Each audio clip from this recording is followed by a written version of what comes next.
I've thought about this, and I have a theory, and it requires a little bit of history. And this is the way I interpret the history. And this is American history.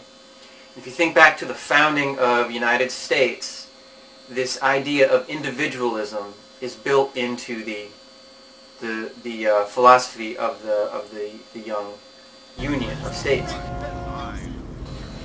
So everyone in the young nation is talking about individualism. And we think of people like Thomas Jefferson, who talked a lot about individual rights. And they all made sure that the individual was protected. The thing that we don't know about is the colonial assumption that there was more than just the individual and the government. They had what they called mediating institutions.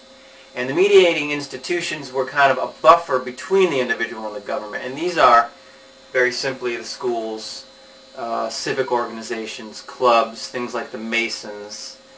And those were very important, and people understood and that was part of what made the culture cohesive, what made the culture thick and very usable for people.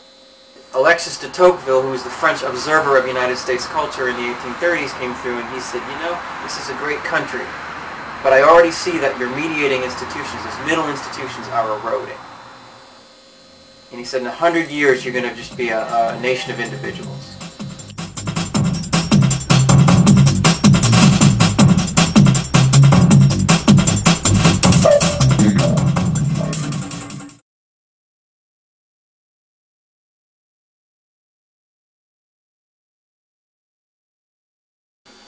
I don't know if I necessarily did anything really dangerous, but I think like the most aggressive thing I've done was probably deliberately swerve towards somebody. I like to scream a lot. I like to beat. I actually like to ride up people's asses and imagine that I'm hitting them. That's a favorite thing to do. Come on, just drive. Just fucking drive. Yeah. Is that your quote? Yes. Just drive. It's really a simple concept.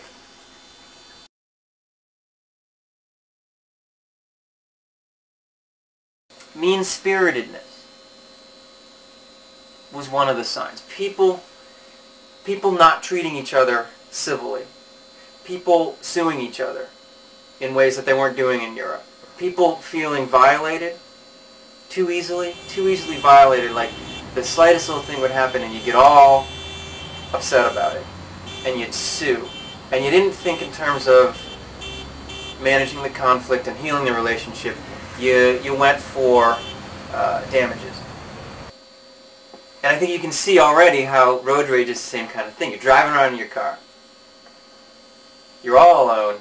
You're the individual. This is your car. You've got the power. Your foot's on the gas and your hand's on the wheel. And you're revving it up. You can't make any mistakes because you're in charge. You've got the power. And someone cuts you off. Hey, you dumb bitch! You cut me off! What's the matter with you? Move up or move back! Get out of the way! What the hell are you, moron? Come on! If I want to be in a parking lot, I'll buy a ticket, you dumb goddamn bitch! And you don't think, oh, maybe that guy didn't see me. Maybe that person made a mistake and they had to get back over to the other lane. Or, you know, maybe I was going a little too fast and they were misjudging my speed. You never think, like, maybe there's a good reason for what they did, or maybe you made the mistake. You think, that idiot! Hello, asswipe. Pick a fucking lane! Okay, here we go. Dude, pick a lane! Eating a fucking peanut butter and jelly on whole wheat? What the fuck? Or you think, women can't drive, or you think Asians can't drive. You know, you pull out every racist stereotype in the book, you pull out every gender stereotype in the book, and you're pissed off. Oh, I should steal that parking place just out of fucking principle. Watch, it's gonna be a woman too. Woman, yep. Woman. That's one of my problems. I don't think about driving when I drive. I think about what I'm going to have for dinner and things like that. I think female drivers seem to be occupied. ignorant drivers. Those who are ignorant, no matter if they're male or female. I think male ignorant drivers are aggressive in a sense that they're not paying attention. They're out there, you know, letting testosterone off. And then female drivers who are ignorant drivers are occupied, fixing their hair, talking on their phone, doing their makeup in the mirror, all that stupid fucking shit that should be done at home before you leave and get in your car. I don't shave in the car. I don't wash my hair in the car. I don't tie my fucking tie in the car. It's all done. 9 times out of 10, if there's, you know, if someone swerves over and almost, you know, broadsides you, or just isn't paying attention, it's 9 times out of 10 it's a woman.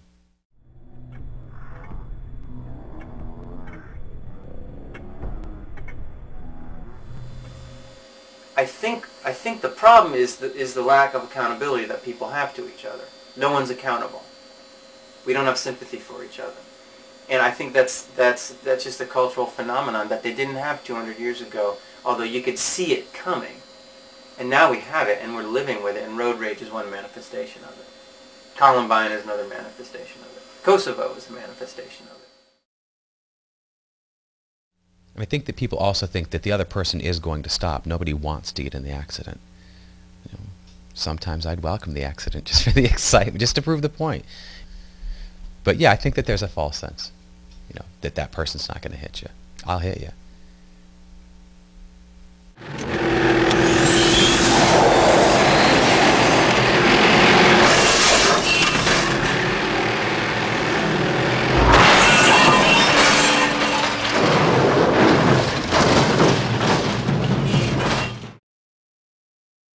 I think more and more people don't take responsibility for themselves, and that goes both ways on the road rage side. So if you made a mistake, you say, I made a mistake. You know, and if the person makes a mistake in front of you, are you really going to make it flip out on your day? My other thing on that is, like, why waste my energy on that? Why get upset about that in the day? Because there's so many more important things to be happy about and have fun or whatever. Just like, if I got mad every time someone cut me off, that would be ridiculous. What a waste of energy. In simple terms, and this may not sound so simple, but I think of road rage as the unfettered, unbridled impulse of extreme, rugged individualism. It's individualism run rampant, and it happens in a car. I live to call people on their mistakes. I live for it. If they're, you know, if I can get their attention that they've done something stupid, sure, I'll point that out to them. You know. When you're involved with people, when you interact in a civic institution, you know, maybe it's your softball team or whatever, and you're very intentional about it, you learn empathy, you learn to sympathize, you learn to not take yourself so seriously, you learn to not feel so violated all the time. And when people cut you off, you realize, you know, they're not doing it to you. They're not trying to hurt you. Maybe they made a mistake. Maybe you were doing something wrong. But people got to hold together as a collective, and one way we do that is not getting so pissed off. Because we get pissed off, and we get home thinking everyone's an asshole, everyone's an idiot, no one can drive. We don't want, with that kind of attitude, we don't want to be around people. What we're saying is we don't like people.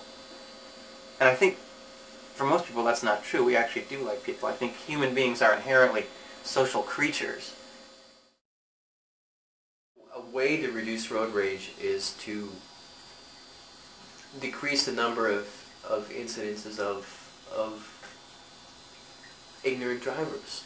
I mean, that's the only way, because it's just aggravating. I mean, and that's an extremely large challenge, because you're really never going to change people's personalities.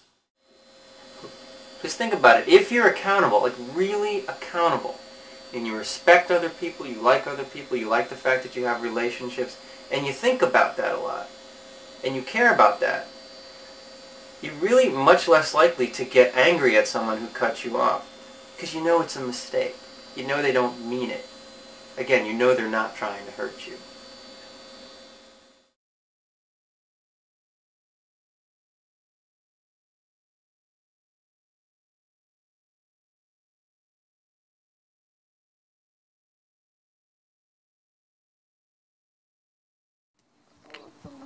Iya, setelah seperti lagu punya bahasa supaya bisa buka kali lupa tapi papa lupa tapi papa lupa tapi papa lupa tapi papa lupa